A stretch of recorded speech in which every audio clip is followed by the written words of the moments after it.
महिलाओं को आजकल बहुत कैंसर है यूट्रस में, गर्भाशय में, और महिलाओं को आजकल बहुत कैंसर हो रहा है उनके स्तनों में, ब्रेस्ट में, काफी तेजी से बढ़ रहा है। ट्यूमर होता है फिर बाद में कैंसर में कन्वर्ट हो जाता है।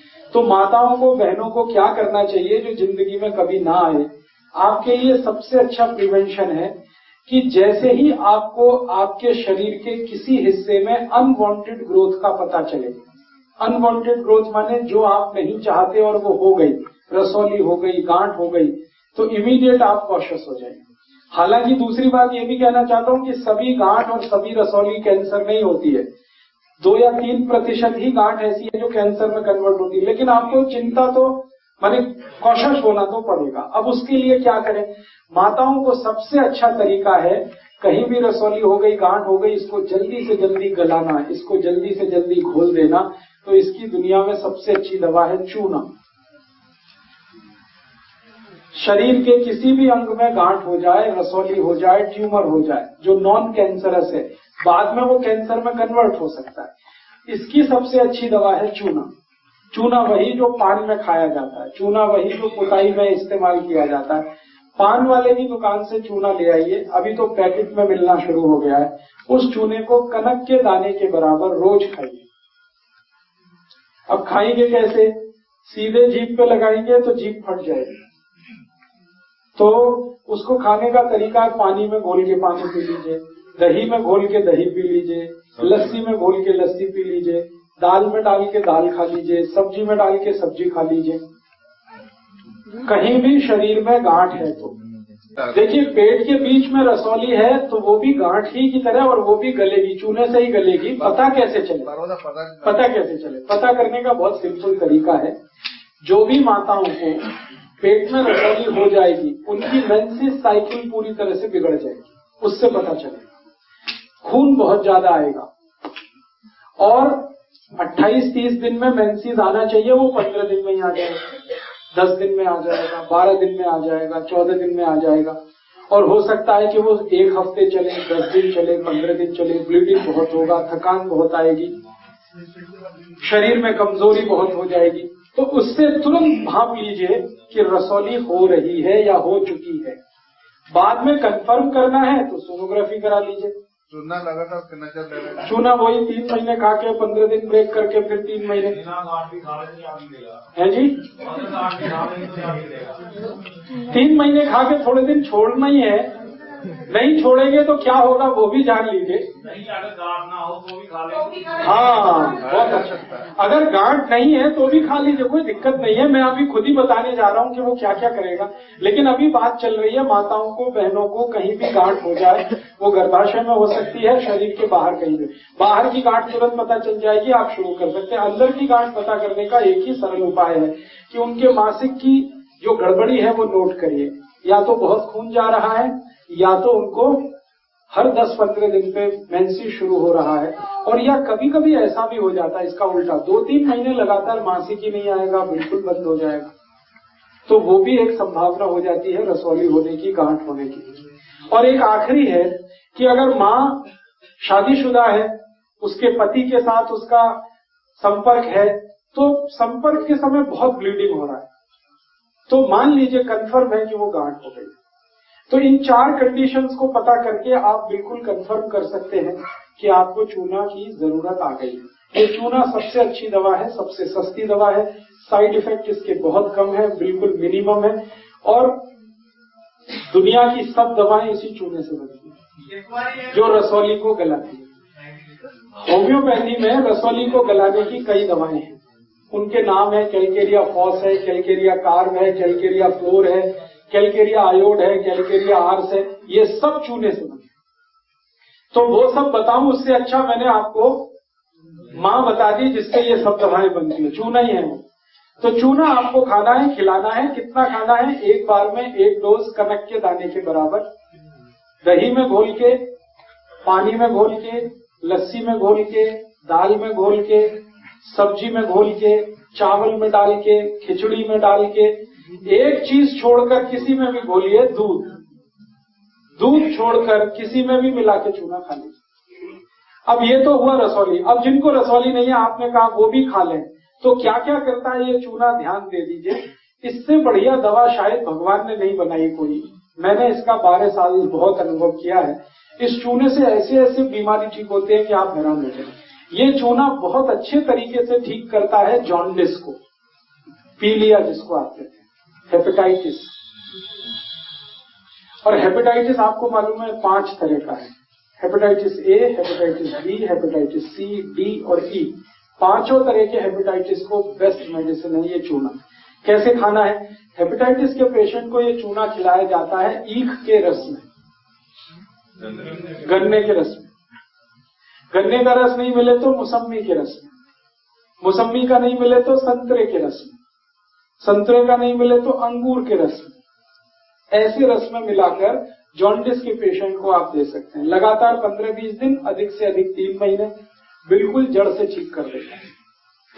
इसी चूने है सर, मैंने देखा है कि केले के बीच में रख के भी चूना खिलाया जाता है जॉन्डिस के पेशेंट को। दे सकते हैं 2 खुराकें खाने से ये ठीक हो जाता है। हाँ, वो केला ठीक नहीं, वो चूने ठीक करता है। चूना दे सकते हैं, लेकिन केले के बीच में रख के खाना अगर संभव है, माने उसमें थोड़ी सी सावधानी रखनी पड़ती है कि केले की कटिंग इस तरह से हो कि वो बीच में फिक्स हो जाए और वो केला बीच वाला हिस्सा जीभ पर ना लगे, सीधे आगे अंदर उतर जाए। जीभ पर लगा तो फाड़ देगा वहीं से जीभ, फिर वो शिकायत करेगा पेशेंट कि आपने तो मेरी जीभ फाड़वा दी। तो उससे ज्यादा सुरक्षित है पानी, उससे ज्यादा सुरक्षित है जूस, उससे ज्यादा सुरक्षित है दाल वगैरह वगैरह। तो आप जॉन्डिस पेशेंट का ध्यान रखिए, जूस में देना है उसको। और यही चूना जूस में मिलाकर और एक पेशेंट को देते हैं जिनको नपुंसकता की बीमारी है। हम लोग अंग्रेजी में उसको प्राइमरी इनफर्टिलिटी कहते हैं, महिलाओं को भी और पुरुषों को भी। पुरुषों में क्या है, वीर्य में शुक्राणु कम है, स्पर्म काउंट कम है, और माताओं में ओव्यूलेशन नहीं है टाइम पर, तो चांस नहीं है माता पिता बनने का। तो उनको भी हम ये चूना देते हैं, बहुत अच्छे रिजल्ट है। वही तरीका है, बता दिया। 3 महीने देके 10-15 दिन ब्रेक करके फिर दी।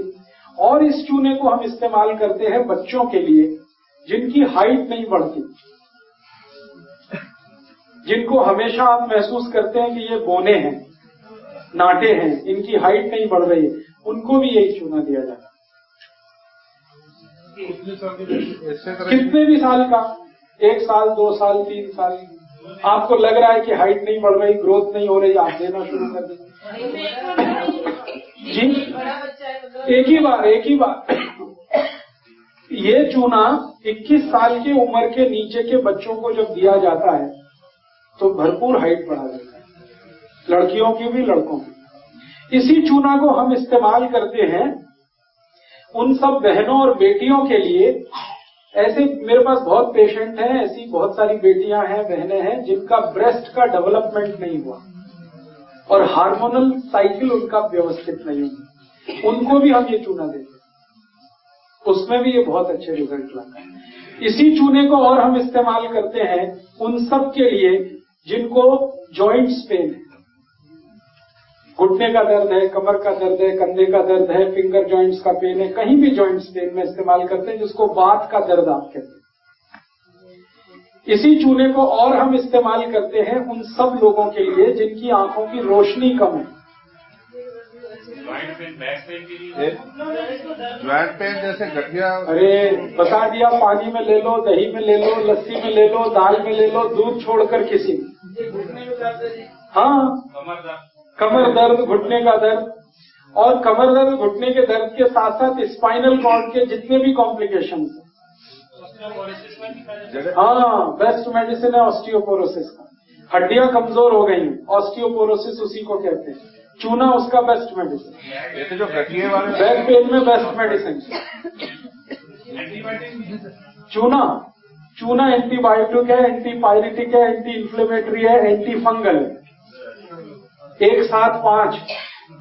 एक जो गठिए वाले होते हैं, जो ऑपरेटिव, जिनका ट्रिपल+ आ गया, उनको भी दे सकते, कोई दिक्कत नहीं। उनके लिए कोई और दवा? और चूना किस किस काम में ले सकते हैं वो भी लिखिए जी।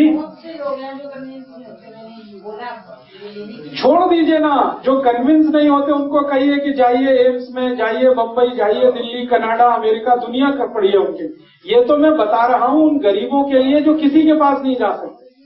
आप पैसे वालों को दिमाग खराब ही मत करिए अपना, वो कन्विंस कभी नहीं होंगे, क्योंकि उनके दिमाग में ये है कि फीस जितनी बड़ी डॉक्टर उतना अच्छा, दवा जितनी महंगी ट्रीटमेंट उतना अच्छा। तो उनके साथ अपना समय क्यों खराब करती हैं आप?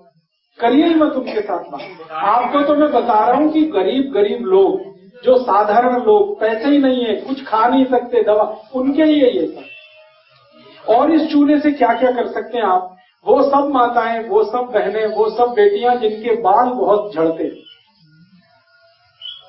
वो इसका इस्तेमाल कर सकते हैं। और इस चूने का कहाँ इस्तेमाल कर सकते हैं? वो सब माताएं जिनकी उम्र 45-50 साल के आसपास आ गई है और उनका मेनोपॉज पीरियड शुरू हो रहा है, मेंसेस साइकिल बंद हो रहा है, मेनोपॉज शुरू हो रहा है, उन सब के लिए ये बेस्ट मेडिसिन।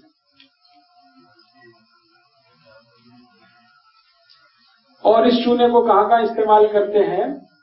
अगर शरीर में चुस्ती फुर्ती नहीं है, हमेशा आलस्य रहता है, हर समय दिल करता लेटे रहो, बैठे रहो, कुछ मत करो, उसकी भी यही मेडिसिन है चूना। गुलकंद वगैरह जो बनता है, मीठा पान, चूने का लगा के रोज खाइए, आप एकदम दुरुस्त रहेंगे, दांत अच्छे रहेंगे, चमकते रहेंगे, कभी पीले नहीं पड़ेंगे, कभी कमजोर नहीं पड़ेंगे, दांत में कभी दर्द नहीं होगा, ठंडा पानी ठंडा नहीं लगेगा, गरम गरम नहीं लगेगा। ये ठंडा गरम का सारा चक्कर भी चूने से ही ठीक होता है। दांत की सब बीमारियों में चूना ही काम आता है। अगर कोई ये कहने लगा है कि मेरे दांत में कीड़ा लग रहा है, तो समझ लो कैल्शियम बहुत कम हो रहा है, तो भी चूना ही खाना पड़ेगा। तो ये चूना आपको सब तरफ से इस्तेमाल करके देखना, बचपन से लेके बड़े तक है जी। गुनगुना रहेगा तो जल्दी भूलेगा। हाँ, बस अब इसी में आ रहा हूं मैं कि अगर आपने मेरे बताए अनुसार ध्यान नहीं दिया, मैं बोल रहा हूं बार बार, कनक के दाने के बराबर, अगर आपको ऐसा लगा क्या फर्क पड़ता, 2 कनक के दाने के बराबर लो, 3 कनक के दाने के, तब बहुत जल्दी आपको स्टोन बन जाएगा और आपको किडनी को या तो लीवर को तकलीफ कर देगा, गॉल ब्लैडर को भी तकलीफ है। जिसे पहले स्टोन है। हाँ, एक तो आप ध्यान रखना है कि ज्यादा नहीं खाना है, दूसरा ये ध्यान रखना है कि जिनको पहले से स्टोन है, माने इसका मतलब है कि उनके शरीर में जरूरत से ज्यादा चूना है। स्टोन होने का एक ही मतलब है, आपके शरीर में कैल्शियम है, डाइजेस्ट नहीं हो रहा, वो एक अलग बात है, इसलिए स्टोन फॉर्म हुआ, तो वो कभी भी चूना नहीं खा सकते जिनको स्टोन फॉर्मेशन स्टोन है। और बार बार स्टोन होने की जिनको टेंडेंसी है, वो भी नहीं खा सकते।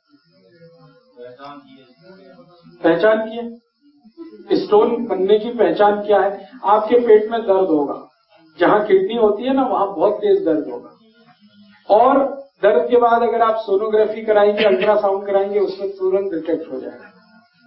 तो स्टोन बनने की टेंडेंसी है तो मत खाइए, स्टोन है तो मत खाइए।